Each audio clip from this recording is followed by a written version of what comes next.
This is Mahima Rajput and welcome back to my YouTube channel guys. So इस lecture में मैं आपको बताऊंगी कि आप नर्सिंग मैनेजमेंट को कैसे लिख सकते हैं किसी भी डिजीज कंडीशन में।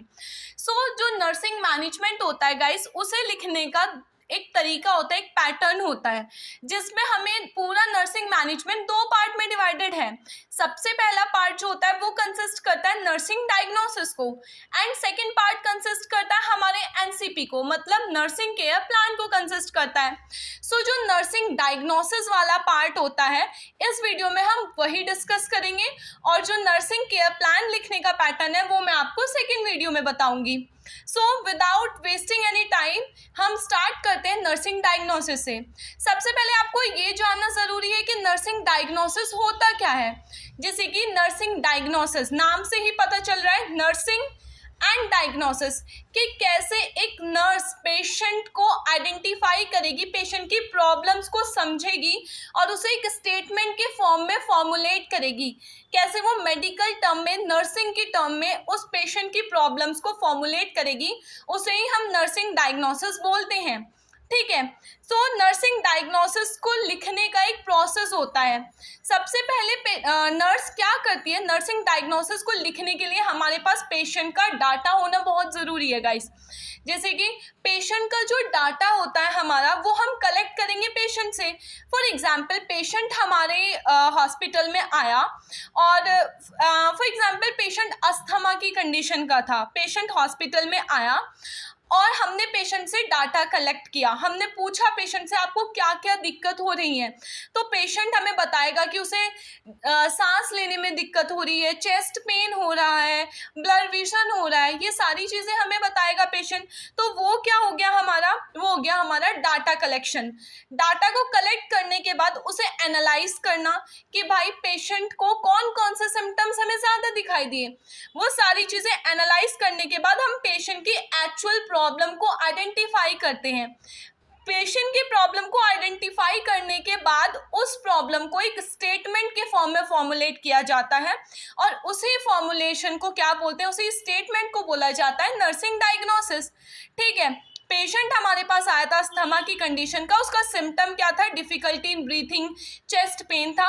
हमने उस चीज़ को एनालाइज किया और उसे एक स्टेटमेंट की फॉर्म में कन्वर्ट कर दिया, जिसे हमने नर्सिंग डायग्नोसिस बोला।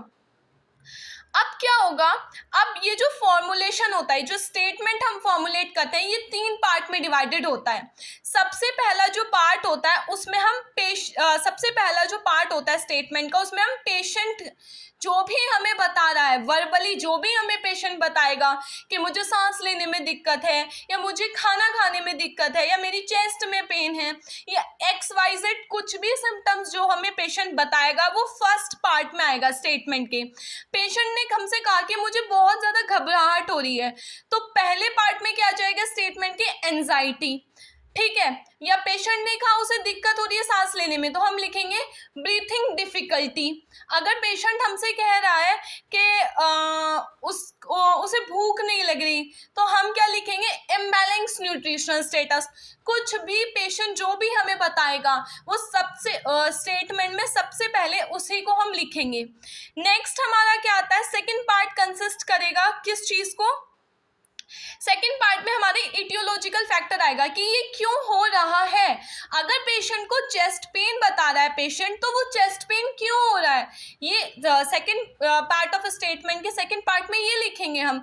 जैसे कि फॉर एग्जांपल पेशेंट ने कहा कि उसे ब्रीथिंग डिफिकल्टी है, तो ब्रीथिंग डिफिकल्टी क्यों है, पहला पार्ट तो हमने लिख दिया नर्सिंग डायग्नोसिस का हेडिंग डाल के। उसके पहले पार्ट में हमने क्या लिखा, ब्रीथिंग डिफिकल्टी रिलेटेड टू का मतलब है एटियोलॉजिकल फैक्टर, क्यों हो रही है पेशेंट को ब्रीथिंग डिफिकल्टी।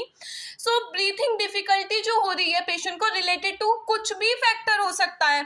जैसे कि फॉर एग्जांपल अस्थमा के केस में पेशेंट की जो ब्रोंकस है, ब्रोंकस जो है पेशेंट की, वो बहुत ज़्यादा नैरो है। अस्थमा के केस में हम क्या लिख सकते हैं, breathing difficulty related to bronchoconstriction, की ब्रोंकस जो है बहुत ज़्यादा सिकुड़े हुए हैं, बहुत ज़्यादा कॉन्स्ट्रिक्ट है, इसीलिए पेशेंट की जो ऑक्सीजन और कार्बन डाइऑक्साइड है वो प्रॉपरली अंदर और नहीं जा पा रही है, और कार्बन डाइऑक्साइड बाहर नहीं निकल पा रही है। ठीक है। थर्ड पार्ट में क्या आएगा, थर्ड पार्ट में आएगा हमने उस चीज को कैसे एविडेंस किया, हमें कैसे पता चला कि पेशेंट को ब्रीथिंग डिफिकल्टी हो रही है, ये तो हमें फॉर एग्जाम्पल अब हमें कैसे पता चला कि पेशेंट को ब्रीथिंग डिफिकल्टी हो रही है, पेशेंट ने हमें बताया वर्बली कि उसे ब्रीथिंग डिफिकल्टी हो रही है। सो इसमें पूरा स्टेटमेंट क्या बन जाएगा, फर्स्ट पार्ट जो पेशेंट ने हमें बताया breathing difficulty, second part etiological factor क्यों हो रही है ब्रीथिंग डिफिकल्टी।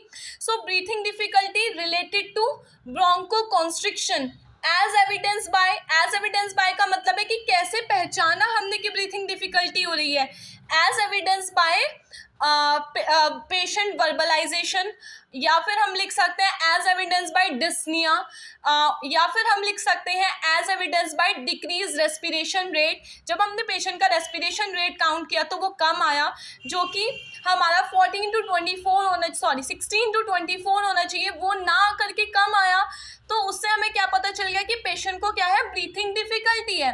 नेक्स्ट एग्जाम्पल ले लेते हैं, पेशेंट को चेस्ट पेन है। सो पहले में पेशेंट आया, मायोकार्डियल इन्फार्क्शन का पेशेंट है या हार्ट अटैक का पेशेंट था। पेशेंट ने आते ही क्या बोला हमसे कि उसे बहुत ज़्यादा चेस्ट पेन हो रहा है, उसकी चेस्ट में दिक्कत हो रही है। तो हम क्या लिखेंगे डायग्नोसिस में, चेस्ट पेन रिलेटेड टू। अब क्यों हो रही है वो जो चेस्ट पेन हो रहा है वो क्यों हो रहा है, हमें चेस्ट पेन किसी भी वजह से हो सकता है, रिलेटेड टू प्लूरल इफ्यूजन, वो प्लूरल इफ्यूजन की वजह से हो सकता है। प्लूरल इफ्यूजन का मतलब होता है लंग्स में जो फेफड़ों में पानी भर जाता है उसे बोलते हैं। कोई भी रिस्क फैक्टर, कोई भी XYZ इटियोलॉजिकल फैक्टर होगा वो आ जाएगा रिलेटेड टू में, एज एविडेंस बाय। अब हम ये कैसे मानेंगे, कैसे पता लगाएंगे कि पेशेंट को चेस्ट पेन है, as evidence by score in pain scale. Patient बताएगा, सबसे पहले पेशेंट वर्बलाइजेशन प्लस अगर हमारे पास कोई भी चीज़ एविडेंस करने का इंस्ट्रूमेंट है तो हम उस इंस्ट्रूमेंट का नाम ज़रूर लिखते हैं। जैसे कि पेन को असेस करने के लिए हमारे पास पेन स्केल होता है, तो इसीलिए हम क्या लिख रहे हैं, स्कोर इन पेन स्केल। अगर फॉर एग्जाम्पल पेशेंट बताता है कि उससे खाना नहीं खाया जा रहा, तो हम क्या लिखेंगे, खाना नहीं खाएगा तो उसका न्यूट्रिशनल पैटर्न इम्बैलेंस है।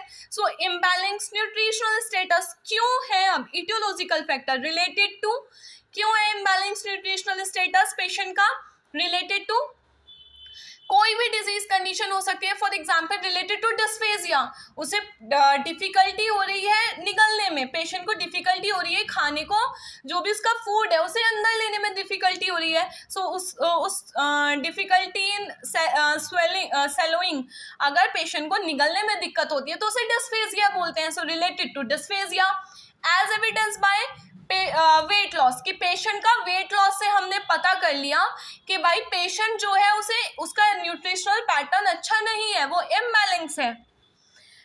ठीक है, इसके बाद देखिए जैसे कि इसमें हम एग्जांपल दे रखे, कॉन्स्टिपेशन है पेशेंट को, रिलेटेड टू क्यों हो रहा है कॉन्स्टिपेशन, उसका फ्लूइड इनटेक अच्छा नहीं है, insufficient fluid intake, as evidence by patient verbalization plus. और किस तरीके से हम एविडेंस कर सकते हैं, as evidence by weight loss, कि पेशेंट का सडन वेट लॉस होने लगा, ठीक है, या फिर एज एविडेंस बाय कि जो पेशेंट है वो प्रॉपरली खाने को नहीं खा पा रहा, उसका डाइजेस्ट नहीं हो रहा।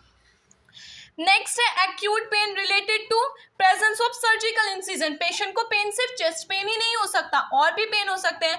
पेशेंट को पेन हो रहा है सर्जिकल इंसिजन की वजह से, क्योंकि उसको सर्जरी का इंसिजन लगा है, as evidence by score in pain scale.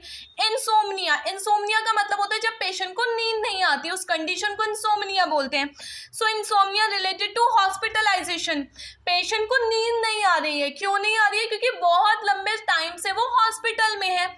As evidence bye restlessness, कैसे एविडेंस किया कि पेशेंट रेस्टलेस है बिल्कुल हमारा, ठीक है। नेक्स्ट देखिए हमारा, अब ये जो फॉर्मेट होता है हमारा इसे PES बोलते हैं हमारा, ठीक है, problem aetiology and sign and symptom, जिसमें हम लिखते हैं बहुत ही ज़्यादा सिंपल हमारे ये सारे के सारे डायग्नोसिस फॉर्म होने हैं। नेक्स्ट हमारे एग्जाम्पल लिखे हैं, एक्यूट पेन का मैं बता चुकी हूँ, इनसफिशिएंट एयरवे क्लियरेंस, कि अगर हमारा एयरवे क्लियर नहीं है, ठीक है, उसकी वजह से पेशेंट को ब्रीथिंग डिफिकल्टी है, जिसे हमने एविडेंस किया है ऑस्कल्टेशन से। ऑस्कल्टेशन कौन सा प्रोसेस होता है, जिसमें हम स्टेथोस्कोप से हमारी जो ऑर्गन्स की साउंड होती है वो सुनते हैं। ऑस्कल्टेशन से हाइपरथर्मिया मतलब पेशेंट का जो टेम्परेचर है वो बहुत ज्यादा इंक्रीज है। क्यों? Related to infection. कैसे एविडेंस किया हमने? टेम्परेचर से पता कर लिया कि पेशेंट को जो है वो हाइपरथर्मिया हो रखा है।